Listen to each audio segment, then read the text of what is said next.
Bonjour à tous et bienvenue sur la chaîne du Baby Planet. Nous sommes ravis de vous accueillir pour cette nouvelle émission dans laquelle nous marcherons encore une fois sur un fil tendu au-dessus des terres de l'étrange et de l'incertain. À notre habitude, en suivant du possible et du peut-être, nous essaierons, armés de notre libre arbitre et de notre discernement, de garder notre équilibre pour ne pas basculer dans la croyance aveugle ou dans le déni péremptoire. Ce soir, je co-anime cette émission avec Julie. Julie, comment vas-tu ? Ça va très très bien. Ai-je bien dit le jingle d'entrée? Très très bien, rien à Pour une dire. fois, j'ai pas accroché. Alors ce soir, Julie, nous faisons cette émission puisque nous avons le grand plaisir d'accueillir pour la première fois chez nous. Nous avions eu le plaisir d'accueillir Stéphanie pour la sortie du premier numéro d'Enquête de Sens. Et c'est vrai qu'on a un petit peu discuté avec Stéphanie. Et Stéphanie est éditrice, elle est aussi chercheur. Alors on a un petit peu profité de ce prétexte pour l'inviter pour le livre qu'elle a sorti. Alors, c'est pas une nouveauté, hein, mais c'est un livre qui reste d'actualité, le livre des Dames Blanches. Donc voilà, c'est un sujet qui nous intéresse au Maybe, qui est très intéressant, que tout le monde connaît, mais sans le connaître. Et bien, c'était l'émission d'aller un petit peu plus loin pour ce sujet. Stéphanie, comment vas-tu ? Merci Pascal de l'invitation. Je vais très très bien, j'espère que vous aussi. On est ravis, hein, Julie. Là, on va faire une émission très sympa, ça change un peu du sujet qu'on a l'habitude de traiter, des extraterrestres. Là, on est encore comme toujours ce que je dis, tout est peut-être un petit peu lié quand même. On ne sait pas encore, effectivement. Alors, Stéphanie, toi, tu es la fondatrice de la maison d'édition La Vallée Heureuse. C'est une maison d'édition qui existe depuis combien de temps ? Je l'ai fondée en 2012. Ah oui, quand même, effectivement. Quand même. Donc, on va avoir 10 ans le mois prochain, en janvier. Ça se fait. Oh, bon, voilà, on est bientôt aux 10 ans, donc voilà. C'est plutôt une bonne nouvelle. Pas facile quand même de tenir une maison d'édition pendant 10 ans. Qu'est-ce qui t'a donné envie de te lancer dans cette aventure? Parce que c'est une aventure quand même, une maison d'édition. C'est un petit peu un rêve de gamine en fait, parce que quand j'étais petite, je rêvais d'être écrivain. Ouais. Bon, c'est resté un rêve. Et quand j'ai commencé... Si, comme on verra plus tard quand je serai à la retraite. On verra plus tard. Et quand j'ai commencé à rentrer dans la vie active, j'avais un parcours en informatique. Donc, je travaillais dans l'informatique, mais en même temps, j'ai toujours été attirée par les livres.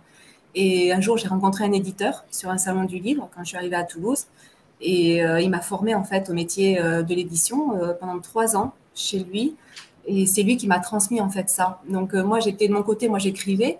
Et j'ai pu avoir accès derrière comment ça se passait, les coulisses, et ça m'a absolument subjuguée, ça m'a complètement passionnée. Donc, au bout de 3 ans, il m'a dit, écoute, t'es prête, lance ta maison d'édition associative, parce que moi, je travaillais à côté. Oui, et puis, j'ai fait ça, et puis après, je me suis retrouvée à être responsable du pôle éditorial donc aux éditions d'Angle, notamment. Oui. Une vieille et très, très belle maison d'édition. Et puis après, bon, j'étais rentrée un petit peu dans la cour des grands, et je me suis dit, ouais, je me lance. Je me fais ça maintenant, je me fais ça à ma manière. Les éditions d'Angle, alors d'Angle, D-A-N-G-L-E-S, c'est facile, hein, je lis la 4e de couverture, je n'ai aucun mérite. Et tu as coécrit justement aux éditions d'Angle sur les traces du roi Salomon avec Jean-Pierre Perrault. Oui. Ça, c'est un sujet intéressant, ça, sur les traces du roi Salomon. Ça aussi, oui. Il y a tout un côté légendaire, effectivement, qui est pas neutre, effectivement. Oui. Alors, tu te lances en 2012. Comment tu vois ça? Tu te dis qu'est-ce que je vais publier? C'est des coups de cœur? C'est des sujets particuliers? Comment tu te lances, toi, au départ en fait? Coup de cœur. Coup de cœur en fonction des rencontres. Pour moi, c'est d'abord des rencontres humaines. Et souvent, en fait, tout au long de ces années, tous les auteurs que j'ai publiés, c'était des gens que j'ai rencontrés, que je laissais parler. Et quand ils parlaient de leur métier ou de leur passion, pour moi, avec des connaissances vraiment sérieuses, au bout de 2 heures, je leur donnais ma carte professionnelle. Je leur disais, voilà, je suis éditrice, faites-moi un livre. Voilà, en fait, ça se passait comme ça. Pas compliqué, quoi. C'est un petit peu comme au Maybe, voilà, on découvre des gens, on lit, on les écoute et on dit, bah voilà, on veut discuter avec eux, quoi. Voilà, c'est exactement comme ça. Et puis après, ça fait des super rencontres. Et puis après, des personnes qui m'ont été recommandées. Et puis après, des très belles rencontres aussi sur les salons. Franck Morin, qui nous a fait le livre sur les mystères du phénomène OVNI. Yves Lignon. C'est chez toi qu'il a sorti son premier livre, je pense, Oui. Morin. Oui, Ouais, oui. effectivement. Oui, Bon, oui. il en a sorti d'autres depuis, mais voilà, quoi. Voilà. Donc, Voilà, c'était une rencontre sur un salon. Ben ouais. Lignon qui préface, et on va en revenir Oui. on va en parler tout à l'heure de la préface justement de Yves Lignon, effectivement, sacré personnage quand même. Ouais. Mais oui, le papa de la parapsychologie en France, et puis il a fait, depuis 40 ans, il fait un travail absolument formidable. Infatigable, effectivement. Pas toujours apprécié à sa juste valeur, j'ai envie de dire, mais c'est toujours pareil, quand on touche à des sujets aussi sensibles, où la croyance, l'envie, le biais de confirmation n'est jamais très loin, c'est compliqué effectivement de s'entendre, parfois dire des choses qu'on n'a pas envie d'entendre, c'est évident. Stéphanie, je vais te poser une question qui est sympa, puis c'est bien, tu vas pas te fâcher avec tes auteurs comme ça, mais si tu devais donner le top 3 de ce qu'a sorti ta maison d'édition depuis 2012, quels sont les livres dont tu es le plus fier, et pas spécialement pour le nombre de ventes, mais parce que tu l'as fait, parce que tu trouves que le contenu est important? C'est une question difficile, je suis conscient. Oui, c'est très compliqué parce que tous les livres que j'ai publiés, ce sont des gros coups de cœur, donc c'est très difficile. Alors, je ferai plutôt par reconnaissance du travail Yves Lignon, parce qu'on a sorti 3 livres. On en a un 4e dans les tuyaux. Donc, Yves. C'est une preuve de confiance de sa part envers ta maison d'édition, en plus, quand même. Oui, tout à fait. Ouais, vraiment. C'est un honneur, vraiment, de le publier. Ensuite, Eric Raken, qui m'a fait le livre d'Aman sur le satanisme traditionnel. Voilà. Alors lui, j'ai salué son audace, de parler du satanisme traditionnel, et c'est un livre qui se vend vraiment. On va pas le trouver en librairie, évidemment. Donc ça se passe un petit peu sur les réseaux parallèles, parce que c'est un sujet un petit peu particulier, mais il remet tout en ordre. Vraiment, il est fabuleux celui-là. Intéressant, ça on note, ça tient, le satanisme traditionnel, Julie. Ah oui, oui. Je pense que ça peut faire l'objet d'une invitation, ça, effectivement. Et puis un troisième, allez, un troisième pour... Un troisième, je les ai là, tous ici, c'est compliqué. J'imagine. C'est très très compliqué. Si les artefacts impossibles de l'histoire, de Sébastien Denis. Oui. C'est toi qui l'avais sorti, tu vois, je ne le savais même pas, ça. Parce que j'en ai entendu parler de ce livre, mais voilà, donc des beaux livres, effectivement, des beaux livres. Alors justement, on arrive à la période de l'année où il faut qu'on dépense des sous pour dire aux autres qu'on les aime, sinon... Sinon, le reste de l'année, on n'a pas besoin de le faire.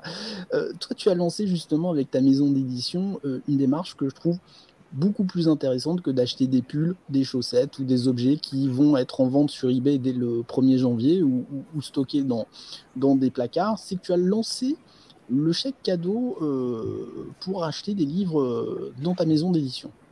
Ouais. Je propose dans la boutique des cartes cadeaux. Ouais, ça c'est très intelligent. Ouais. Alors, comment peut-on acheter tes livres, acheter ces chèques cadeaux? Donc, ça se passe sur le site. Enfin, il vaut mieux passer par le site de toute façon. C'est disponible seulement sur mon site internet, sur lavalheureuse.com. Voilà, alors dans la boutique, on a tous les livres. Vous aurez le lien ici, par là. Voilà, je vais le mettre là. Voilà. Donc, www.lavalheureuse. Alors, c'est lavalheureuse.com. Tout attaché sans accent. Voilà, donc messieurs, mesdames, vous n'avez plus aucune excuse. Voilà des cadeaux de Noël intelligents à faire, encore une fois. Vous ferez des heureux parce que le catalogue de La Vallée Heureuse est là et on est obligatoirement obligé de trouver quelque chose, un sujet intéressant, un livre intriguant. Donc voilà, moi je suis ravi qu'on puisse discuter avec toi, Stéphanie, ce soir, mais on va rentrer dans le vif du sujet, ces fameuses dames blanches.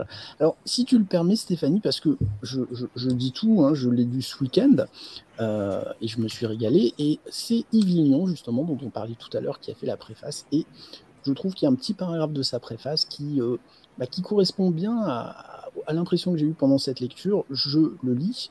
Cousine du fantôme et de l'ectoplasme, peut-être de l'apparition religieuse, messagère, protectrice parfois, dangereusement séduisante sinon, apportant avec elle les mystères de la nuit et de l'au-delà, la Dame Blanche possède toute l'ambivalence de l'éternel féminin.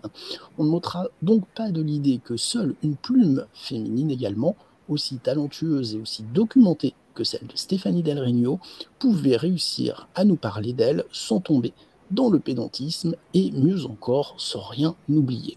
Voilà, écoute, moi je suis tout à fait d'accord avec ces lignes d'Yves Lignon. J'imagine que toi aussi, enfin peut-être pas. Alors, c'est ce qu'on disait tout à l'heure en préparation d'émission. C'est vrai que je pense que pour la majorité des gens, les dames blanches, ce sont les dames blanches autostoppeuses. Hein, c'est vraiment la légende urbaine que tout le monde connaît. Mais il s'avère à la lecture de ton livre que les choses ne sont pas aussi, simples, ou en tout cas cadrées, que ces dames blanches autostoppeuses. Puisqu'on se rend compte que dès le départ, l'image de la dame blanche apparaît, en tout cas, c'est ce que tu indiques dans ton livre, dès le c'est quoi, 1100, 1200 à peu près, ou voire l'an 1000, avec la fameuse princesse Mélusine. Avec Mélusine, ouais, en fait, c'est avec le roman de Jean d'Arras, XIVe siècle. Voilà, 14e. En fait, tout démarre là. Voilà, effectivement, 14e siècle, Jean d'Arras. Alors, moi en plus, c'est des lectures que j'adore parce que j'ai grandi avec La Geste d'Arthur, tous ces romans-là qui sont quand même merveilleux, hein, surtout. Il y en a qui jouent au foot, moi je lisais ce genre de bouquin, donc tu vois, voilà, ça donne des adultes un petit peu frappadingues, mais bon, pourquoi pas. Il en faut effectivement. Oui. Et Mélusine, donc on peut, de par son côté mi-femme, mi-fée, déjà commencer à l'intégrer dans la légende des Dames Blanches, en fait. Oui, parce qu'en fait, Mélusine, c'était la fée amante, et le mot fée vient du latin fata, en fait, qui signifie destinée aux femmes inspirantes. Et c'est vrai que Jean d'Arras il a construit un petit peu le mythe de la Dame Blanche à partir de cette fée Mélusine sur qui sa mère avait jeté un sort, en fait, parce que tous les samedis, elle se transformait en serpent du ventre jusqu'aux pieds. Donc, elle était mariée à son époux Raymond, qui avait interdiction de la voir le samedi. Sauf qu'un jour, quand même, il s'est posé la question, elle était en train de prendre son bain, il a regardé à travers le trou de la serrure, et il a vu, il a découvert le sortilège, et elle a été horrifiée, elle a hurlé, et puis elle s'est évaporée, en fait. Oh, son mari, il n'a pas dû être joyeux non plus, quoi, parce que c'est particulier, quand même. Alors, c'est marrant, parce que dès Mélusine, moi, j'ai l'impression qu'il y a quand même ce stéréotype du conjoint. Alors là, le chevalier, il fait que regarder à travers un trou de serrure, mais on va voir que souvent, hélas, ces dames blanches ont la malchance de tomber sur des conjoints pas super souples, on va dire ça comme ça. Et, pour le moins, effectivement, qui ont tendance à un peu vite emmurer les gens quand même. C'est quelque chose. Mais c'est vrai qu'on a cette fameuse Mélusine et son mari, à qui elle dit d'ailleurs ne me regarde pas à ce moment-là, et puis il regarde. Alors si on était en direct, je suis certain qu'il y a des gens qui diraient mais toutes les femmes sont des dragons. Non, c'était que Mélusine, hein, ne vous trompez pas. Donc effectivement. Alors Mélusine, alors on peut rattacher ça justement un petit peu à la geste d'Arthur, puisqu'il y a aussi la Dame du Lac, la Reine Geneviève, qui commencent elles aussi à mettre un petit peu les stéréotypes de la Dame Blanche quelque part. Oui, parce que Viviane, la fée Viviane, en fait, son nom en gallois, c'est Gwenwyfar. Et c'est blanc fantôme, ça veut dire blanc fantôme. Donc en fait, ça perpétue le commencement avec Jean d'Arras. Ouais. Oui. Donc là, on est vraiment, en fait, la légende est née. Toute l'histoire commence avec Jean d'Arras, et puis après, la littérature s'en accapare. Ouais, effectivement. Bon, Geneviève, déjà la Dame du Lac, moi je trouve que c'est un personnage absolument fascinant, quoi, hein, qui sort quand même Excalibur. C'est ça. Alors Alexandre Astier, on a fait sa version personnelle, hein, qui est assez amusante, mais qui est peut-être un petit peu loin quand même de la geste d'Arthur initiale. La Dame Blanche, la fée qui également travaille avec Merlin. Enfin voilà, je trouve que c'est un personnage vraiment fascinant de la geste d'Arthur. Euh, Après, on voit assez rapidement que les Dames Blanches, il y a tout un folklore qui s'instaure en fait, hein, qui est là, de Dames Blanches qu'on commence à voir dans les campagnes, dans certains châteaux. Il y en a qui comptent leurs pièces d'or, il y en a qui font des tas de cailloux. En fonction des régions, on va dire que c'est un stéréotype du fantôme qui s'installe quand même dans nos campagnes quelque part. Ben oui, en fait, la Dame Blanche, elle fait partie de toute notre richesse folklorique régionale. En fonction de chaque région en France, c'est vrai qu'on a cette particularité d'avoir beaucoup de vestiges, de ruines, de monuments extraordinaires. On a une histoire très chargée. Et on va avoir les Dames Blanches au même titre que dans certaines régions, on va avoir des Leprechauns, on va avoir les esprits de la nature, on va avoir des sorcières, on va avoir des dragons, on va avoir des faunes. Donc elle a vraiment, cette Dame Blanche, elle a complètement sa place dans le folklore historique. Et c'est vrai que dans le folklore, on commence déjà à rattacher cette Dame Blanche, en tout cas cette apparition de femme, à une histoire malheureuse. Voilà, un meurtre, un décès, un accident, voilà, ça. Enfin, à chaque fois qu'on dit on voit une Dame Blanche, en général, il y a une histoire pas très rigolote qui s'y rattache quand même, enfin qui rattache l'endroit à cette apparition. Ah mais toujours, de toute manière, une rencontre avec une Dame Blanche, c'est jamais joyeux. Parce qu'elle porte en elle toute ça. Soit on a peur, soit on n'a pas peur, bon, enfin, ça dépend. Mais elle porte en elle toute la souffrance qui l'a amenée à devenir une Dame Blanche, en fait. Ouais, c'est pas. Encore une fois. Enfin, on va y venir, mais il y a des histoires vraiment absolument scabreuses, quoi. Bon. Et le pire, alors après il y a le folklore de la Dame Blanche, mais enfin, l'histoire qui crée le mythe, en général, c'est une réalité historique quand même, hein, donc vous allez voir que c'est quand même effectivement assez glauque en général. Alors tu précises aussi qu'on parle de Dames Blanches, mais il n'y a pas que des Dames Blanches, il y a des Dames vertes, il y a des Dames bleues, il y a des Dames noires, il y a des Dames rouges. Enfin voilà, elles sont de toutes les couleurs, chamarrées de la vie. Mais on va avoir des dames, les dames bleues, les dames vertes, elles vont être rattachées aux esprits de la nature. Ouais.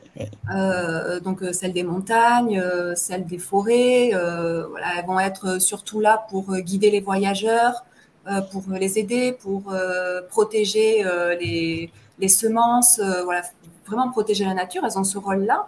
Mais après, elles sont assez proches des fées en fait quelque part. Exactement. Aussi. Enfin, voilà, c'est un peu plus fée. Magie que fantôme en fait. Exactement, et là on revient à Mélusine. Oui, aussi. Oui. On revient au départ. Oui. Et puis après on va avoir les Dames Noires, donc ça va être les sorcières. Et cool, les Dames Noires, ouais.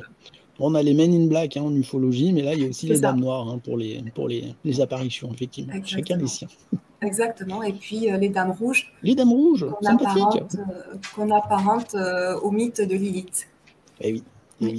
Donc, bon, messieurs, Dame Rouge, attention quand même, ça a l'air sympa, mais vous en sortirez peut-être pas indemne quand même, effectivement. Non. Hein, bon, puis on va le dire, le rouge, c'est la passion, donc on est voilà, quelque part un petit peu sur des mancheuses d'hommes, quoi, parce qu'en général, l'homme en ressort un petit peu, enfin, s'il en ressort, quoi, hein, mais ça se passe pas bien, quoi. Non, en général, non. Voilà, donc évitez les Dames Rouges. Éviter les Dames Rouges. Alors, toujours dans ce folklore, alors moi je ne connaissais pas les lavandières nocturnes. Alors ça, c'est pas cool non plus, quoi. Sacrée histoire quand même, les lavandières qui font leur linge, enfin on croit que c'est du linge, et puis en fait c'est un bébé qu'elles sont en train de tordre dans tous les sens, quoi. Alors c'est pas très cool, ouais, les lavandières, c'est un mythe, je voulais en parler dans ce livre-là parce qu'elles ont une apparence elles sont évanescentes aussi, elles sont blanches, mais elles, donc ce sont les lavandières nocturnes qui se regroupent entre elles la nuit au lavoir.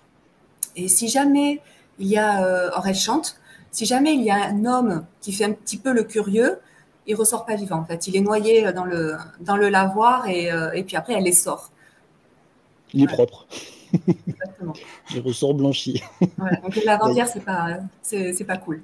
Voilà, évitez. Si vous voyez des dames qui lavent du linge la nuit près d'un lac, n'y allez pas. Voilà, ne soyez pas curieux, ça se passera pas bien, effectivement. Non. Et puis dans ce folklore aussi, eh bien, il y a bien sûr les sorcières aussi que tu rattaches un petit peu quand même aux Dames Blanches quelque part. Hein. Il y a un peu cette notion de banshees aussi. Moi, c'est vrai que la Banshee, pour moi, c'était la sorcière hystérique, c'était on va dire le pendant un petit peu féminin du berserker. Le guerrier fou, là, la Banshee, c'est un petit peu la harpie quelque part.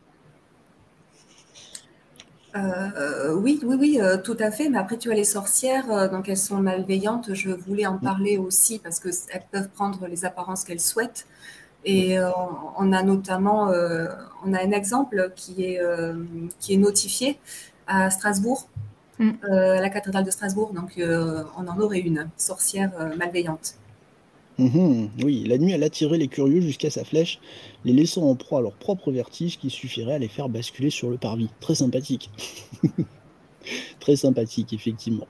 Alors, Stéphanie, tu sais que j'avais reçu ton livre quelques jours avant qu'on se réunisse avec le Maybe. Justement, on était du côté de Fontainebleau. Et le soir, nous étions partis pour aller justement à Fontainebleau. On était à une vingtaine de kilomètres. Et on avait traversé des forêts vraiment très sombres de Fontainebleau. Et on s'était dit, bah tiens, il faudrait pas qu'on rencontre une dame blanche. Si tu vois quelqu'un faire du stop, surtout ne t'arrête pas, effectivement. Et c'est vrai que on avait pensé à ce livre. Alors, dans la deuxième partie du livre, eh bien, là, tu rentres un peu plus dans ce qu'on appelle les dames blanches spectrales. Les dames blanches qui, quelque part, qui auraient un message à délivrer, en fait, ou qui viendraient à des occasions particulières. Et ça peut être d'ailleurs des anciennes nobles, hein, c'est pas spécialement la pauvre fille qui s'est perdue dans les Landes ou qui s'est fait assassiner dans la campagne, en fait. Hein. Non, pareil, dans les faits historiques, on a les grandes familles aristocratiques avaient leur propre messagère, donc annonciatrice de mort ou de naissance. Donc on a les familles, je te donne quelques exemples que je m'étais noté en Europe, donc famille d'Habsbourg en Autriche, Bernstein en République tchèque, Hohenzollern en Allemagne, Brunswick en Italie, Rosenberg. On a l'empereur Charles Quint, la veille de sa mort en 1558, qui a été visité par une messagère, donc par une dame blanche, qui est venue lui annoncer qu'il allait décéder, donc il est parti le lendemain. Pareil, la veille de sa mort, le prince Louis-Ferdinand de Prusse, elle est venue le prévenir la veille de sa mort et le jour de sa mort, en 1806, sur le champ de bataille Safed. Et le fils de Napoléon Ier également, Aiglon, lui, il a été visité en 1832, donc la veille du jour de sa mort. En même temps, c'est bien, ça permet de tout mettre en ordre avant, quoi. Ben, c'est ça. Je dis, bon, si t'as 2-3 papiers à remplir, c'est le moment, hein, parce que... Exactement. C'est un petit peu ça. Je sais pas si ça me plairait qu'on me dise la veille, bah écoute, déjeune bien ce matin parce que ce soir tu dis non en faire. Avant au coup, pas cool quoi, effectivement. Non. Mais oui, c'est vrai que c'est amusant, ces familles nobles qui disent, bah nous, quelque part, c'est un petit peu on va dire une espèce de protectrice ou en tout cas d'esprit qui les accompagne, des aïeux qui sont là pour eux, quoi, en fait. Qui continuent à les accompagner un petit peu. Ben, ce sont des protecteurs, oui. C'est pour ça, les dames blanches, quand on en parle en général, on parle de fantômes, donc on en a peur. Oui. Mais on n'a pas à avoir peur de tous les fantômes. Enfin, tous les fantômes ne veulent pas notre mort non plus, quoi. Ils sont là, ils se manifestent soit parce qu'ils ont besoin de nous, ils se manifestent sans le savoir, sans savoir qu'ils sont partis, ils sont toujours là. Et puis après, ils se manifestent pour nous guider. Alors ça, tu sais que c'est quand même... moi, j'ai des gens qui m'ont expliqué que quelques heures avant un décès d'une conjointe ou d'un conjoint, ils se réveillaient et ils avaient une présence dans la pièce, quoi. Enfin, ça, c'est... Là, on parle pas comment dire, de livres que j'ai lus, c'est des gens qui disent les yeux dans les yeux. Moi, quand ma conjointe est décédée, je me suis réveillé à un moment...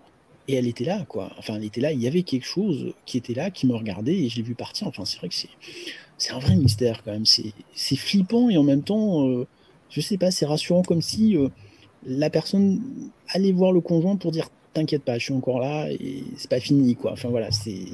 Mais on vit tous ensemble, hein. Ouais. Voilà, Mais alors, tu disais, il faut pas avoir peur de tous les fantômes. Le problème, c'est que on n'est pas préparé, quoi. C'est un peu le problème, quoi. On se dit, normalement, ça ne peut pas exister, quoi. Et ben, dans notre monde dense, non, c'est pas censé exister.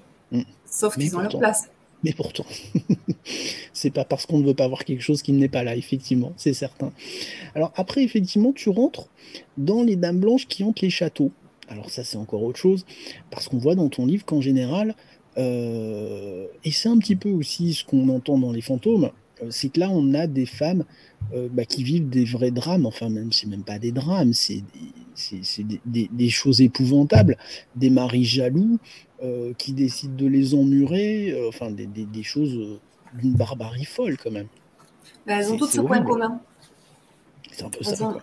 Elles ont toutes ce point commun. Elles ont été donc toutes ces histoires de hantises. Donc c'est vraiment concentré sur le Moyen Âge, à l'époque vraiment des châteaux, où il reste des traces encore aujourd'hui, parce qu'il y a encore des témoins qui disent avoir entendu un cri de femme ou des pleurs de femme, ou avoir vu une silhouette au-dessus d'une tour ou derrière une vitre d'un château ou sur des ruines. Enfin, on a énormément de témoignages comme ça, mais ce sont c'est leur énergie en fait qui est restée sur le lieu du drame. On verra après par la suite, comme pour les autostoppeuses évanescentes, en fait, c'est la même chose.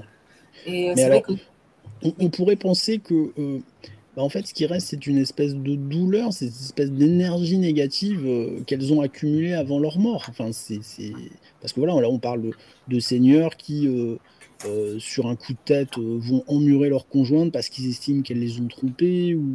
Mais enfin, c'est barbare. Ah oui, mais après. Il y a cette histoire du seigneur qui s'en va. Qui arrive avec sa femme enceinte, il croit que c'est l'enfant de... Enfin, non, sa femme a accouché, il croit que c'est l'enfant d'un autre, il tue l'enfant et il traîne sa conjointe en cheval dans toute la région pour après se rendre compte qu'il s'est un petit peu emporté, quoi, on va le dire comme ça. Ben ouais. Il y a beaucoup de témoignages en fait parce qu'en fait quand j'ai écrit cette partie-là sur les phénomènes d'hantise de château, j'ai vraiment cherché dans les archives généalogiques vraiment pour mettre un nom sur parce que nous on parle de fantômes et tout ça, mais moi j'aime bien savoir vraiment si la personne a existé et quelle est l'histoire de cette personne et comment ça s'est passé. Donc c'est une partie qui m'a pris beaucoup de temps au niveau recherche et à chaque fois j'étais très troublée parce que tous ces fantômes qui restent là aujourd'hui ancrés dans ces murs, dans ces pierres, ces femmes, elles ont existé et elles ont eu un parcours de vie très court déjà, très court. Leur vie a été avortée et puis elles sont décédées dans des conditions ultra violentes. Et souvent avec des maris jaloux et qui se font, qui partent à la guerre, comme Shana. Enfin, moi, elle m'a beaucoup touchée. Son époux, qui était un descendant viking, il part à la guerre sur son champ de bataille et puis il revient à l'improviste déguisé en gueux pour surveiller sa femme, en fait, pour savoir si elle n'avait pas des amants et tout ça. Et puis il frappe à la porte du château et la gouvernante, la domestique, quand elle l'ouvre, lui, il demande l'aumône. Et puis demande si la maîtresse de maison est là. Et puis la domestique répond que oui, elle est dans la bibliothèque, elle est en train de coudre, sauf qu'elle est en compagnie d'un troubadour qui est venu lui tenir compagnie, mais juste pour jouer de la musique. C'était juste ça, c'était juste pour jouer de la musique. Et puis le mari est devenu complètement fou, il a décapité le troubadour devant elle. Voilà. Et puis, il s'est pas arrêté que là après. Et voilà. Et puis après, il a tué. Et puis lui, il a jamais retrouvé de femme derrière, puisque les langues se sont déliées. Et puis tout le monde dans le village, dans la seigneurie, pensait que c'était lui qui avait assassiné sa femme. Et donc personne n'en voulait. Il ne retrouvait plus personne. Et au final, il s'est jeté de la tour, quoi. Il s'est suicidé. Et maintenant, la légende raconte que Shana, elle continue à pleurer au-dessus de la tour et lui, Frangel, c'est une ombre noire qui est derrière, qui la suit et voilà, c'est des histoires horribles. Enfin, d'un autre temps, quoi, mais en même temps, bon, c'est vrai que voilà, c'est des faits historiques et voilà, les seniors à l'époque avaient un petit peu le sang chaud, hein, on va dire ça comme ça. Donc, ça n'a pas trop changé. Ouais, ça n'a pas trop changé. Voilà, on va dire que c'est un peu plus compliqué, heureusement, quand même, effectivement, quoi, c'est certain. Alors, on en vient justement à la partie des autostoppeuses, des dames blanches autostoppeuses, qui, encore une fois, est peut-être le côté du mythe le plus connu. Alors, justement, Stéphanie, je te disais en préparation d'émission que moi, quand j'étais adolescent, je devais être en sixième ou en cinquième, j'habitais vers Montpellier. Et j'avais des amis de la famille qui nous avaient raconté cette histoire de jeunes qui étaient en voiture, qui s'étaient arrêtés pour prendre une personne qui faisait, alors est-ce que c'était de l'autostop en tout cas, qui était sur le bord de la route. Ils roulent, et d'un coup la personne leur dira attention, attention, ils freinent, et la personne disparaît de la voiture. Voilà, moi, cette histoire m'avait complètement scotché. J'avais dit, mais qu'est-ce que c'est que ce truc? Enfin voilà, ça m'avait marqué en tant qu'adolescent. Et j'étais un petit peu resté là-dessus, sur le phénomène des dames blanches. Mais dans ton livre, ce qui est fou, c'est que tu montres que il y a peut-être une partie folklorique, rajoutée, voire fake, mais il y a quand même des histoires étayées, avec des articles de presse, avec des enquêtes de police. Enfin voilà. C'est ça. Moi, je t'admets que, alors je ne veux pas tout déflorer le livre, hein, bien sûr, encore une fois, vous l'avez compris, le but, c'est que vous découvriez le livre chez vous. Mais il y a cette histoire du médecin qui prend une autostoppeuse avec lui. Il lui prête son parapluie pour qu'elle puisse rentrer chez elle. Elle est censée lui ramener, il ne lui ramène pas. Et puis il va taper à la porte et c'est une dame qui va lui ouvrir et qui va lui dire mais la personne que vous avez pris en stop, en tout cas la personne que vous me décrivez, c'est ma fille qui est morte il y a 2 ans quand même. Et ça c'est une histoire absolument folle quand même. C'est un médecin, hein, c'est pas un fou furieux quoi. Ça c'est une histoire folle. Il y a pas mal d'histoires comme ça. Et il y a aussi, on a un cas unique de contact physique.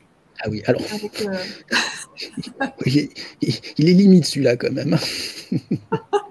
Allez, je te laisse le raconter alors, effectivement, parce qu'il est limite. En 1960, à Château-Bernard, un homme qui prend donc une femme en autostop sans savoir que c'était un fantôme.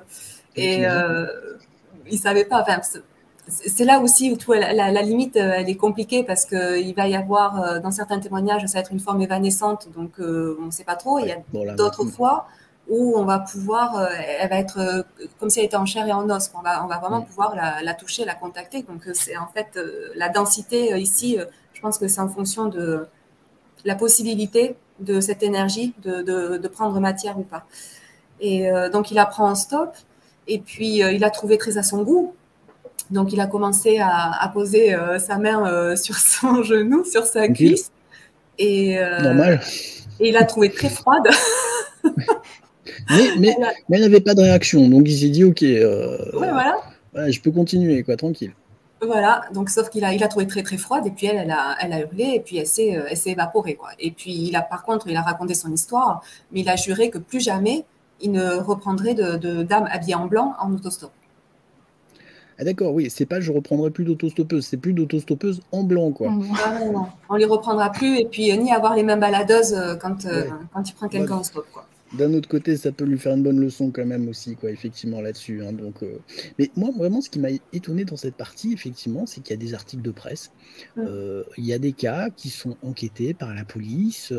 Enfin, c'est pas si folklorique, c'est pas si légende urbaine que ça, quand même. Enfin, voilà, il y a une réalité, et tu le dis aussi, pour les cas qu'on connaît, combien de cas ne connaît-on pas?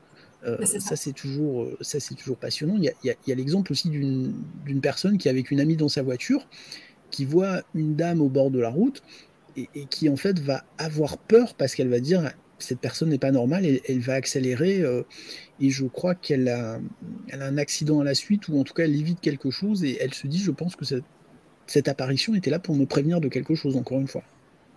C'est ça, en fait, les apparitions de dames blanches, selon la légende urbaine, elles sont là pour prévenir d'un danger. Parce que comme elles sont fixées sur les lieux de l'accident, elles restent là.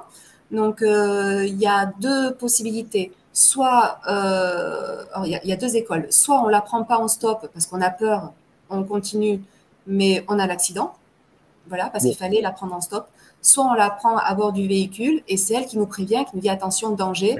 Et parce qu'on approche du lieu où elle est décédée, donc quelques mètres plus loin, quoi. Et c'est elle qui nous sauve la vie. Donc, en fait, vaut mieux la prendre à bord du véhicule. Oui. Bon. Alors écoute, là tu me le dis comme ça, chez moi, tranquille, en détente, je me dis ok. Bon, si c'est 11 h du soir, tout seul, je sais pas, hein, dans le contexte, je sais pas si je m'arrête. C'est souvent le cas en plus, mais on a quand même eu le cas d'une dame blanche, non, de deux dames blanches diurnes. Parce qu'en général, Oui, elles se manifestent oui, la nuit. mais oui, oui, oui. Et on a une légende d'une dame blanche qui se manifeste le jour, qui pleure, qui descend à la rivière, voilà, qui est romantique, fleurs bleues, tout ça. Et on a eu le cas en 2017 à Cadalin, là dans le Tarn. Oui, On a effectivement. eu, ça a fait presque le tour de la planète, là, cette histoire, où on a eu le témoin, en fait, a pris en photo, alors sans le savoir évidemment, parce que c'était pas ça qu'il prenait en photo, il a pris une forme évanescente et voilà, qu'il a envoyé à Yves Lignon. Ouais. Il a envoyé Oui, la parce qu'il photo. prenait la photo pour dire à son frère, bah, je quitte le village. Je crois que c'était ça au Voilà, départ. exactement, pour dire voilà, merci pour le repas. Et voilà, donc il avait pris en photo le panneau barré là, de la D'où il commune. partait. Ouais, ouais, ouais. Voilà. Et quand son frère a reçu la photo, il lui a répondu, il lui a dit est-ce que tu as vu ce que tu as pris en photo? Et puis Antoine, donc le témoin, il a dit bah, j'ai pris le panneau. Donc il s'est arrêté, et il a regardé de plus près, et il a vu qu'il y avait une forme un petit peu bizarre, quoi, vraiment vaporeuse, et une forme tout en hauteur, comme ça. Ouais, un peu comme une. Donc Ouais. il a envoyé la photo à Yves, et Yves me l'a envoyé. J'ai rencontré le témoin, on a parlé plusieurs fois, on a regardé cette photo sous toutes les coutures, et c'était assez quand même assez curieux. Alors, il y a la presse qui s'en est mêlée, Ouais. et Oui, oui. il y a eu pas mal d'articles, jusqu'aux États-Unis, hein, c'est parti, vraiment ça a fait un buzz, quoi, cette histoire. Et il y a, c'est très intéressant, parce qu'il y a un monsieur du village qui a raconté qu'il y avait eu une apparition mariale il y a très très longtemps Ah, dans bah, le village, et magnifique transition. qu'elle avait demandé à construire une chapelle, en Ouais, fait, dans ce village-là. effectivement. Oui, Voilà. parce que toi, de tes recherches, tu n'as pas trouvé d'accident fatal Non, à voilà, cet endroit-là. Voilà, c'était exactement. ça, quoi. J'ai cherché partout, et même avec Antoine, on a cherché, et il n'y a aucune trace d'accident mortel, parce que c'est mortel, d'accident de jeunes femmes ou de femmes. Rien. Ouais, À cet effectivement. endroit-là, on n'a rien trouvé. Alors, Julie, justement, c'est vrai que j'ai l'impression quand même qu'on parle, enfin, que c'est plus dans le sud qu'on a, enfin, c'est peut-être une impression, hein. Toi, dans les Hauts-de-France ou dans le nord de la France, je sais que tu connais assez bien le tissu folklorique, c'est des choses qu'on voit un petit peu dans le Hauts-de-France ou pas vraiment, en fait. Pas forcément plus qu'ailleurs, non. Ouais. On a des histoires d'autres histoires, pas forcément en rapport avec les Dames Blanches, mais là-dessus, non, pas forcément plus qu'ailleurs. C'est comme il fait froid, c'est plus dans les maisons là-haut, en fait. Voilà, c'est ça. Il fait trop froid, donc C'est plus à l'intérieur. Ouais. les fantômes, ils rentrent dans la maison parce qu'il fait trop froid. Encore qu'en ce moment, avec la neige des dames blanches, on va en avoir pas mal quand même, hein, mais c'est juste des dames qui sont sous la neige et qui marchent. Donc prenez-les, ce sera sympa aussi, effectivement. Alors justement, Stéphanie, ça c'est une partie aussi qui m'a passionné. Mais vraiment, hein, j'ai passé, je vous le dis les amis, j'ai passé vraiment un excellent moment avec ce livre. C'est bien écrit, c'est documenté, c'est agréable à lire. Donc, et puis c'est surtout, c'est très complet. Moi, il y a un passage aussi qui m'a énormément plu et je t'admets que j'aurais pas spécial. Enfin, comment dire euh, en fait, j'ai trouvé ça logique que tu le fasses, mais j'aurais peut-être pas fait le rapprochement directement. C'est que tu rapproches les fameuses apparitions mariales avec le phénomène des dames blanches. Et je trouve que c'est plutôt intelligent de l'avoir fait. Écoute, je te remercie. C'était pour moi, comme tu dis, c'était logique, parce que en fait, en faisant mes recherches sur les apparitions de Dames Blanches, je suis tombée sur des témoignages où les personnes pensaient avoir vu la Vierge Marie, mais en fait, c'était une Dame Blanche. Voilà. On sait que les apparitions mariales sont très, très, très peu répertoriées par l'Église. Elles sont très peu reconnues. On sait qu'il y en a, bien plus. Voilà. Ouais, Mais mais c'était important pour moi d'en parler et de réussir à faire le distinguo, en fait, d'essayer de donner des informations aux gens quand ils sont face à une dame blanche et face à une apparition mariale, parce que ça peut prêter à confusion, mais c'est pas du tout pareil et le ressenti n'est pas du tout le même non plus, quoi. D'un côté, on a la trouille et de l'autre côté, on est dans l'amour. Ouais. Alors, ouais, moi je t'admets que j'ai l'impression des fois que ça fait un peu le business de l'Église aussi de rattacher justement un phénomène de dame blanche à une apparition mariale. Alors tu parles dans ton livre de la Vierge de Guadalupe, qui est quand même une apparition extrêmement connue dans l'Amérique du Sud. Patrice Marty en parle très bien, hein, il fait des belles conférences sur la Vierge de Guadalupe. On a fait une chapelle et c'est vrai qu'il y a un vrai mystère par rapport à la peinture de la Vierge de Guadalupe, mais creuser ce sujet, vous allez voir, c'est passionnant. Alors on a bien sûr Bernadette Soubirous, qui est quand même un cas super connu, qui va donner quelque part tout le mouvement qu'on connaît à Lourdes aujourd'hui, et c'est vrai qu'à Lourdes, qu'on le veuille ou pas, et ça c'est médicalement prouvé, il y a quand même des guérisons inexpliquées. Alors, pour moi, rien n'est inexplicable, hein, mais inexpliqué en tout cas. Alors, est-ce que c'est de l'interne? Est-ce que cet endroit dégage vraiment quelque chose? Ça, c'est quand même super étonnant. Et puis, bien sûr, il y a la Vierge de Fatima aussi, qui est un cas super connu. Enfin, voilà, c'est vraiment troublant, ça aussi, quand même. Mais oui, évidemment que c'est troublant parce que ça nous dépasse. Mais tu vois, les dames blanches traditionnelles, nos autostoppeuses ou les phénomènes de hantise, elles ne vont pas intervenir sur nous directement, à part nous dire attention, il y a un danger au carrefour, tu risques de mourir. Bon, après les phénomènes d'apparition mariale, il y a tout un processus derrière. Ouais. C'est un changement de vie presque derrière. Ah bah oui. Quand tu regardes la Bernadette de Soubirous, bon, on voit tout ce qui s'est passé pour elle, pour la suite. Et puis, au départ, elles ne sont pas spécialement crues en plus. Hein. Au départ, on dit un peu c'est des mythos. Ben non, parce qu'on ne peut pas le prouver. Ouais. Les enfants de Fatima, ils ont quand même été pendant quelques heures mis en prison. Voilà, enfin, avec le recul, on dit ok, c'est une histoire magnifique. Non, c'est une histoire qui est dure à porter pour les personnes qui les vivent, parce que c'est pas si simple de se faire croire, tout simplement. Les gens ont tendance à dire oui, mais là, il y a un coup de mytho où la personne veut un petit peu s'attirer la lumière à elle. Puis c'est marrant parce qu'on a un petit peu les mêmes problématiques avec les ovnis. Enfin voilà, il y a toujours une récurrence qui vient effectivement, hein, qui est quand même étonnante. Alors justement, quand on parle de croyance, c'est la dernière partie du livre et je trouve qu'elle était nécessaire et qu'elle était bien placée en fin de livre. Justement, c'est bon.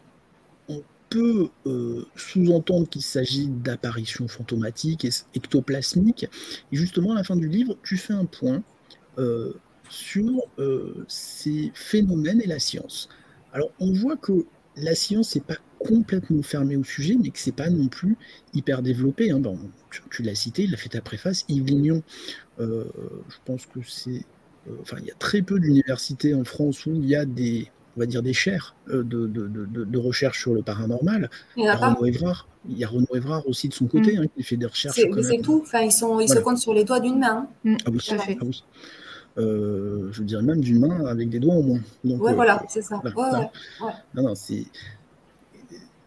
c'est quoi? C'est compliqué, c'est européen, parce qu'on voit, tu en parles effectivement, que dans les années 1800-1900, il y a tout un mouvement quand même, il y a le spiritisme, il y a des recherches de photos ectoplasmiques. Alors bien sûr qu'il y a des arnaques qui s'y glissent. C'est quoi? C'est un rapport à la mort qui a changé? On ne veut plus accepter la mort parce qu'il y avait... Moi, il y a quelque chose qui m'a toujours un petit peu heurté, mais encore une fois, c'était culturel. C'est ces gens qui prenaient des photos avec leurs morts. Voilà, tu as des nourrissons qui sont morts, on prend la photo avec eux. Je trouve ça terrifiant. Est-ce que c'est pas tout simplement notre rapport à la mort qui a changé? Est-ce qu'on l'accepte plus? Voilà. Qu'est-ce qui fait qu'on n'y va pas comme ça? Parce qu'il y a quand même une réalité, il y a quelque chose.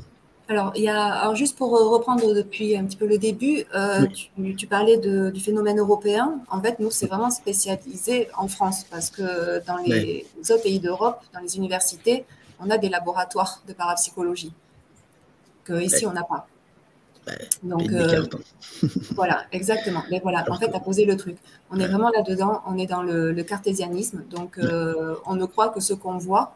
Et c'est très compliqué. La science a fait tellement de progrès pour nous rendre quasiment immortels, qu'on en revient justement à ce problème d'acceptation de la mort. Pourtant, elle fait partie de la vie. Enfin, la mort, c'est juste un passage vers autre chose, selon les croyances. Donc, on n'a pas le choix. Il faudra bien mourir un jour, de toute manière.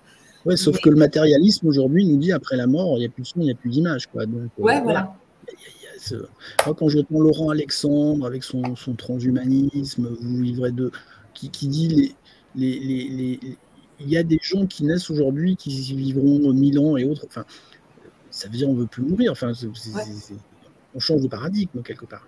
Mais c'est pour ça. Donc, dès l'instant que justement on part du postulat qu'après la mort, il n'y a rien, il n'y a rien du tout.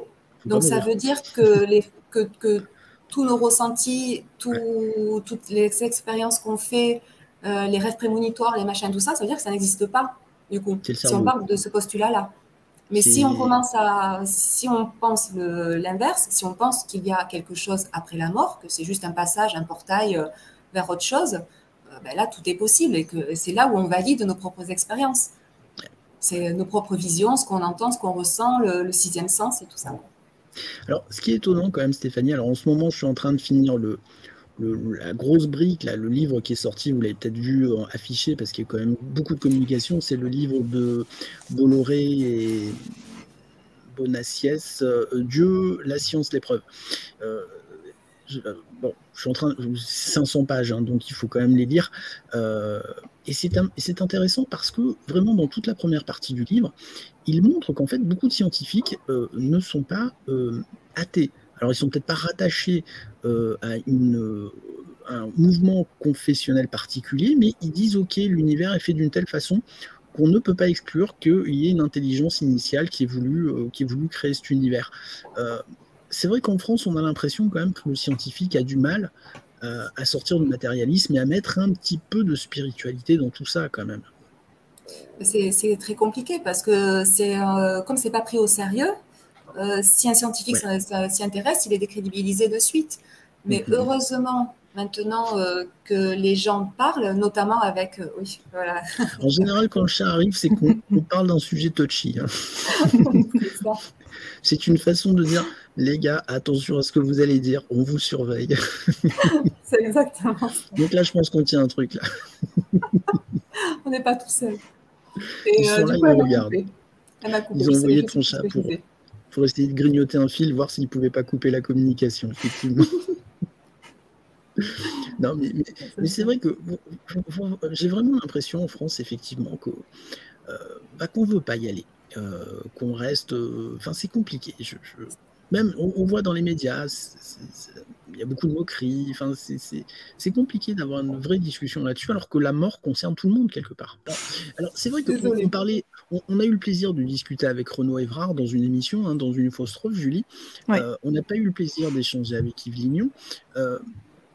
Mais même des gens comme Yves Lignon ou Renaud Evrard sont parfois un petit peu attaqués quelque part sur vous expliquez tout, vous croyez en rien. Enfin, même quand on s'y intéresse, c'est quand même... on a l'impression d'être attaqué en stéréo parce qu'il y a les matérialistes qui disent mais là vous perdez votre temps, c'est absolument ridicule. Et ils préfèrent laisser la place aux sociologues qui vont nous expliquer pourquoi c'est stupide. Et puis il y a les ultra-croyants, je appelle ça comme ça, qui disent ouais, vous expliquez trop de choses, vous croyez rien, vous comprenez rien. Même pour un scientifique qui veut s'y pencher, c'est quand même super touchy, quoi. C'est très compliqué, mais tu vois, je repense, moi, Raymond Moody, quand en 1975, il a sorti ses travaux, en 1976, c'était quoi, la vie après la mort. La vie après la mort. Oui, c'est qu'il y en a un deuxième après. Oui. Et lui, en fait, il a ouvert les festivités. Parce que tu vois, aujourd'hui, 40 ans après, on a les travaux de Sophie Détiolas sur le NDE, et puis on a Jocelyn Morisson. Qui travaille très très fort hein, sur le sujet. Voilà. Et qui sont entendus. Leur parole a de la valeur. Donc, et puis eux, ce sont des scientifiques, donc on s'accroche à eux justement pour ouvrir un petit peu plus les consciences à ce niveau-là, parce que j'ai toujours dit, on n'est pas seulement ce qu'on voit, ce qu'on sent, ce qu'on entend. On est bien plus que ça. Ah oui. Oui, puis à tous les niveaux, hein. Enfin, encore une fois, je crois qu'on serait dans l'erreur de dire qu'on a tout compris à la machine humaine, hein. Ah ouais. Enfin, déjà, on n'a pas Ouais. tout compris à la machine humaine, Ouais. et je pense qu'on a encore moins compris au hardware qui fait fonctionner l'ensemble. Donc, effectivement, c'est vrai que... Voilà. Mais c'est vrai que on se dit, voilà, la recherche, bon, c'est pas fou, quoi. Voilà, il y a... et la recherche a plutôt tendance à aller chercher les fakes, les escrocs. Il Ouais, c'est faut, ça. hein, c'est important aussi. Mais c'est difficile de vraiment avancer, de mettre des protocoles en place, de faire des questionnaires sur les gens qui font des expériences particulières dans les hôpitaux. Voilà, il y a du boulot encore quand même, quoi. Ouais, mais tu vois, par rapport à ça, il y a beaucoup de travail. Mais tu prends maintenant les tests de QI. Oui. Ils prennent en compte maintenant toute la partie médiumnique. Eh oui. Voilà. Donc les psys te posent des questions sur tes aptitudes médiumniques, tu vois. Donc maintenant, on ne parle plus de quotient intellectuel, on parle de quotient émotionnel maintenant. Donc l'émotionnel, ça va bien plus loin que l'intellectuel. Ouais. Enfin, il faut avancer, quoi. Voilà, c'est vrai que les médiums, c'est encore compliqué, les fantômes, c'est compliqué. Mais encore une fois, moi, à mon petit niveau, j'ai eu des remontées de gens qui ont vécu des choses étonnantes. Alors on va me dire, oui, mais c'est parce qu'ils étaient en deuil, donc c'est le cerveau qui a voulu compenser, qui a créé, alors peut-être qu'effectivement, il faut il y a peut-être une partie passive, une partie active. Il faut peut-être être dans un état d'esprit particulier. C'est peut-être pareil pour les dames blanches, peut-être, pour percevoir quelque chose, mais je pense qu'il faut aussi une démarche active de l'autre côté. Enfin voilà, c'est peut-être tout un mécanisme, quoi. C'est exactement ça. Et puis après, quand on prend l'exemple des dames blanches ou des fantômes, en fait, non, plutôt des dames blanches. Quand on prend l'exemple des dames blanches, des autostoppeuses évanescentes, elles ne choisissent pas à qui elles apparaissent, en fait, elles sont là. Donc la personne qui va la voir, en fait, c'est un petit peu au hasard. Donc ça peut être quelqu'un qui n'est pas du tout ouvert à ça, parce que la majorité, en fait, c'est ça. Ça peut être quelqu'un qui y est ouvert. Donc c'est pour tous les témoignages que j'ai recensés, les gens me disent c'était il y a 20 ans, mais je me souviendrai toute ma vie. Ouais, c'est un choc. C'est un vrai Alors que choc j'y pour ces croyais pas. personnes. Enfin, pour moi, c'était. Mais je m'en souviendrai toute ma vie. C'était comme si c'était hier. Ouais. Non, c'est passionnant comme sujet, et je pense que la parole n'est pas assez. Hein. C'est toujours pareil, tu sais, quand les gens sont ensemble, personne te dira dans une réunion où il y a plein de personnes, moi j'ai vu ça. Par contre, dès que tu es solo avec les personnes, les langues se délient beaucoup plus, quoi. Enfin voilà, c'est toujours ce même mécanisme, parce qu'on n'a pas envie de se faire moquer. Mais c'est ça, c'est la peur du jugement. Parce que ça va être tout de suite les blagues salaces. Ah, mais c'était pas une dame blanche, c'était un Brésilien. Enfin voilà, quoi. Tout de suite, ça va partir sur le sur le truc un petit peu glauque voilà. Mais voilà, je pense qu'il y a beaucoup de gens, encore une fois, à tous les niveaux, qui vivent des choses mais qui n'en parlent pas parce qu'on n'en parle pas, parce que c'est pas bien, parce qu'on va passer pour un fou, quoi, tout simplement, ou pour quelqu'un qui veut attirer l'attention en disant des bêtises, effectivement. Alors, Julie, tu as peut-être des remarques ou des questions pour Stéphanie? Non, je pensais juste, justement, on vient d'en parler, le cas de Palavas, l'autostoppeuse, ils étaient 4 quand même, hein. Oui, C'était ils pas une étaient personne 4. seule. Ouais. Donc, ils ont tous vu la même chose, ils étaient tous, enfin voilà, on parle d'état d'esprit, mais là, ils étaient bien 4 et ils ont tous vu la même chose et entendu la même chose. Alors, justement, Stéphanie, sur ce cas-là, parce que moi, ce cas, encore une fois, c'est ce cas-là, hein, je pense, qui m'a fait découvrir les Dames Blanches. Est-ce que tu as essayé de rentrer en relation avec eux, peut-être, justement, pour voir avec les ans, qu'est-ce qu'ils en avaient tiré, ou qu'est-ce qu'ils en pensaient aujourd'hui? C'est des démarches toujours un petit peu compliquées, quand même. Bah, c'est compliqué, donc rentrer en contact avec eux, non. Alors c'est Yves qui m'avait énormément parlé il avait suivi ce cas parce qu'il a étudié. Il était sur place, je crois, et donc c'était au début des années 80. Et ce qui est frappant dans ce cas-là, et c'est pour ça qu'il fait référence aujourd'hui, c'est que donc ils étaient effectivement quatre jeunes dans la voiture qui ont vu cette autostoppeuse. Et ils sont partis, je crois que c'était la gendarmerie, pas le commissariat, c'était la gendarmerie. Ils ont été entendus tous les 4 séparément, et ils ont tous les 4 dit la même chose, quoi.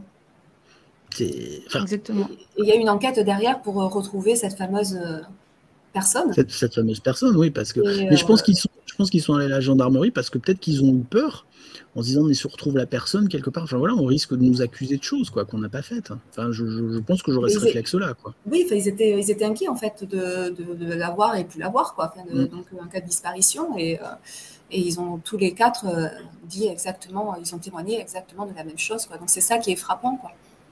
Ce cas-là vraiment fait référence. Ouais. Moi, je trouve en plus, il est français, donc c'est vrai que lui, amis spectateurs, si jamais vous regardez cette émission, vous connaissez ces personnes qui doivent pas être si vieilles que ça aujourd'hui, hein, parce que c'était des jeunes à l'époque. Ils étaient jeunes, ouais, ils étaient jeunes dans les années 80. Ouais.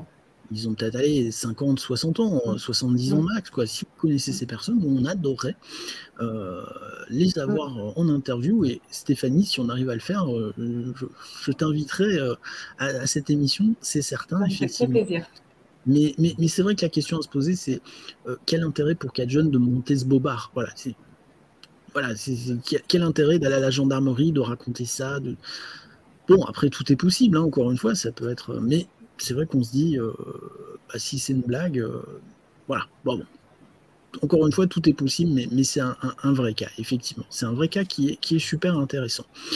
Stéphanie, pour clôturer cette première émission sur les Dames Blanches que j'ai trouvé passionnante, tu vois, là, je sors de la lecture du livre et c'est vrai que c'était absolument passionnant. Alors, à la fin du livre, tu as tu cites une citation d'Alan Kardec, naître, mourir, renaître encore et progresser sans cesse, telle est la loi.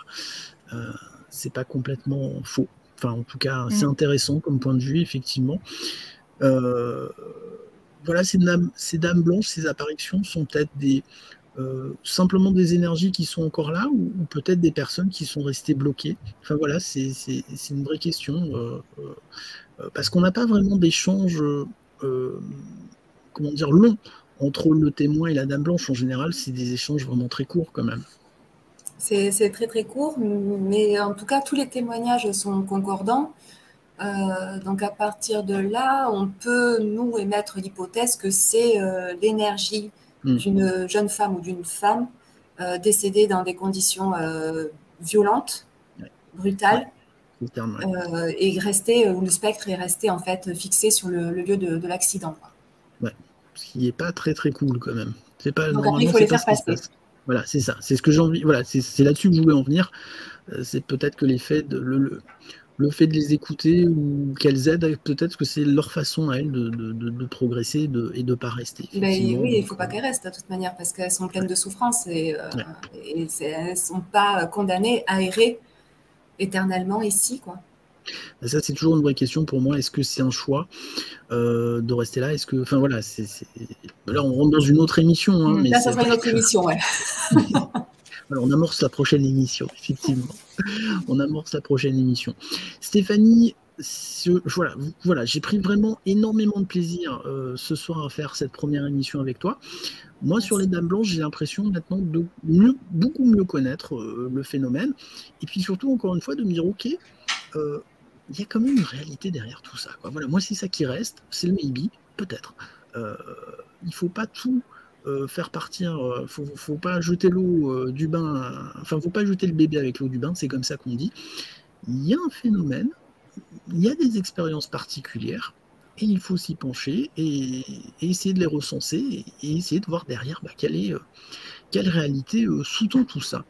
Julie, si on voit une dame blanche, est-ce qu'on s'arrête ou pas? Ton avis, toi? Moi, je m'arrête, ouais. Que tu t'arrêtes, ouais. Bon, non, c'est sûr. Non, mais c'est vraiment un sujet intéressant. Encore que je disais, quand on était à Fontainebleau, on n'aurait pas pu s'arrêter parce que la voiture, de toute façon, était déjà à bloc, donc on n'aurait pas pu la faire rentrer. C'était pas possible. Ou alors je la mettais sur mes genoux devant moi, mais bon, c'était pas possible. La sécurité, c'était pas top. Stéphanie, est-ce que tu veux dire un dernier mot sur le sujet pour clôturer cette émission? C'est un sujet qui mériterait qu'on le prenne un peu plus au sérieux. Et je remercie la presse quand elle relaie des histoires comme ça de Dames Blanches, parce qu'il y en a régulièrement. Pas tous les ans non plus, mais il y en a. Je remercie la presse vraiment de ne plus se moquer. Voilà, parce qu'on voit maintenant l'évolution dans les mentalités et la presse relaie un peu plus sérieusement ces affaires d'apparition de Dame Blanche et merci. Et je dirais que c'est valable sur tous les sujets. La presse locale, la presse régionale commence effectivement, bon, on va être clair, pour la presse, c'est de toute façon des bons sujets parce que c'est obligatoirement des articles qui sont quand même beaucoup plus lus, hein, on va pas se le cacher. Mais effectivement, pour parler régulièrement avec des journalistes, j'ai l'impression que le ton journalistique de la rubrique insolite, telle qu'on l'appelle, change pour plutôt essayer de trouver des solutions que de simplement faire un papier sensationnaliste et souvent moqueur. Enfin, en tout cas, c'était le cas avant, et c'est vrai que les choses changent, donc ça, c'est très bien. Mais je dirais que c'est toujours pareil, c'est aussi aux chercheurs de donner une image de sérieux pour qu'on puisse être mieux écouté et un petit peu plus être pris au sérieux. Effectivement. Stéphanie, écoute, on est à l'heure d'émission, donc ça va, on a tenu le timing. Alors, on rappelle encore une fois le site La Vallée Heureuse. N'hésitez pas à aller consulter le catalogue. N'hésitez pas à aller prendre des chèques cadeaux pour faire vos cadeaux de Noël. On est en plein dedans. Et puis, écoute, j'espère, Stéphanie, qu'on aura l'occasion très prochainement de faire une prochaine émission. Parce que, voilà, moi je t'admets que ton livre, le Limite Lève Maudite, ça c'est un sujet qui m'intéresse beaucoup, donc j'espère qu'on aura l'occasion d'en discuter ensemble très prochainement. Avec plaisir. Julie, je te laisse clôturer cette émission. Oui. Non, si tu veux dire peut-être les pouces bleus, c'est s'abonner, tout ça, quoi. Oui, donc bon, en tout cas, petit aparté, merci beaucoup pour le travail sur les Dames Blanches. C'est vrai que c'est un sujet qui m'intéresse, mais que finalement je connais pas tant que ça. Donc c'est bien de le replacer dans l'histoire. Et oui, donc j'espère qu'on se reverra, que tu reviendras pour d'autres émissions, effectivement. Et pareil, si vous avez aimé, donc vous n'oubliez pas les petits pouces bleus, de vous abonner à la chaîne et de passer par le Tipeee. Le Tipeee. Merci. Effectivement. Bon, les amis, il me reste à vous souhaiter une très bonne fin de journée, de soirée, de nuit, de je sais pas quoi, je sais pas quand vous regarderez l'émission, effectivement. N'hésitez pas à la partager, encore une fois, n'hésitez pas à faire connaître le Maybe Planet autour de vous, parce qu'on fait les émissions avec des gens qui nous intéressent, avec qui on a envie de discuter. Mais si ça peut intéresser d'autres personnes, écoutez, nous, on est tout à fait ravis. Stéphanie, un immense merci pour ta générosité, pour nous avoir consacré ce temps. Et puis, merci à toi. Merci à Julie. Merci. Non, on s'est régalé, voilà Stéphanie, on s'est régalé. J'espère que vous aussi, qui avez regardé cette émission, avez pris autant de plaisir à la regarder que nous en avons pris à la faire. Je vous souhaite une bonne fin de journée à tous et je vous dis à très bientôt. Ciao, ciao.